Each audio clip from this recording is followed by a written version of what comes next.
ના એટલે આ એક સામાજિક સમસ્યા છે અને અમુક કાસ્ટ માટે આ એક મોટો ઇસ્યુ છે.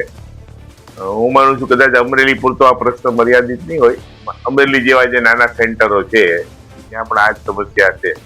મને યાદ છે કે જયારે અમે સ્ટડી કરતા હતા ને મારી શરૂઆતની બિગિનિંગ પ્રેક્ટિસ આજથી 25-30 વર્ષ દાયકા વર્ષો પહેલાની વાત કરું તો ગામડામાં જ કોઈ દીકરી દેવા તૈયાર નહોતું. એને કારણે ઘણા ગામડાના પરિવારો જેને મોટી ખેતી હતી એ પણ અમરેલીમાં દુકાન લે. કોઈ દિવસ ક્યારે વેપાર નો કર્યો હોય તો પણ ભાડે મળતી હોય તો ભાડે વેચાતી દુકાન લે.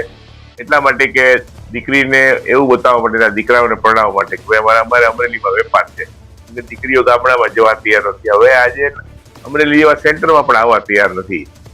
એક સમય હતો કે અમરેલી જયારે ડોક્ટર જીવરાજ મહેતા ગુજરાતની રચના પછી અમરેલી જિલ્લામાં ઘણી બધી ઇન્ફ્રાસ્ટ્રક્ચર વાઇઝ બહુ સારામાં સારી સુવિધા હતી. અમરેલીની સિવિલ હોસ્પિટલ કદાચ આખા સૌરાષ્ટ્રમાં એવી સિવિલ હોસ્પિટલ હતી. આજે પણ સરસ એનું ઇન્ફ્રાસ્ટ્રક્ચર છે. એવી જ વ્યવસ્થાઓ અમરેલીની કોલેજોની એનું જે મોટું કેમ્પસ અમરેલીમાં બીજા જિલ્લાના વિદ્યાર્થીઓ આવતા.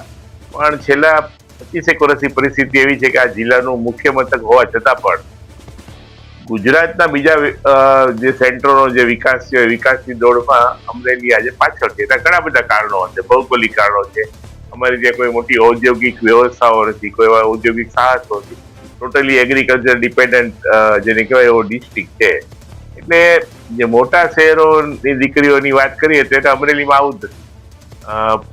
ગામડાની પરિસ્થિતિ આના કરતા પણ વધારે ખરાબ છે કે મોટા શહેરમાં સુરત કે અમદાવાદમાં રહેતા હોય અને 2 BHK ફ્લેટમાં જે મોટી થયેલી દીકરી એના 20 ફ્લેટ જેવડો મોટો અહીંયા કોઈ ગામડામાં ઢેલા વાળું મકાન હોય એવો પરિવાર હોય પણ એની વાત આવે ને ગામડાની તો વાત જ જવાતી. અમરેલી જેવા સેન્ટરો પણ આજે મુશ્કેલી છે. કેટલાય પરિવારો વણિક પરિવારો જેને ઓળખું છું એમને મુંબઈ જવું પડે છે રહેવા માટે, આને માટે એના દીકરાઓને પરણાવવા માટે ત્યાં ફ્લેટ લઈને રહેવું પડે છે. એટલે આ એક સામાજિક સોશિયલ ઇસ્યુ છે અને એને કારણે ઘણા બધા લોકો અમરેલીમાંથી માઇગ્રેટ થઈ રહ્યા છે. એ મારે એ પણ કેવું છે જો બધા જિલ્લા મથકોની કોઈ વસ્તી ગણતરીના આંકડાઓ મારી પાસે નથી, પણ જે ગુજરાતના બીજા જિલ્લા મથકોની જે વસ્તી વધી હશે એમાં કદાચ અમરેલી સૌથી પાછળ હશે. અહીંયા ઓલમોસ્ટ સ્ટેટિક જેને કહેવાય એવું પોપ્યુલેશન છે, ઘણું બધું માઇગ્રેશન છે, નવા લોકો અહીંયા આવતા નથી. વિષમ પરિસ્થિતિ છે.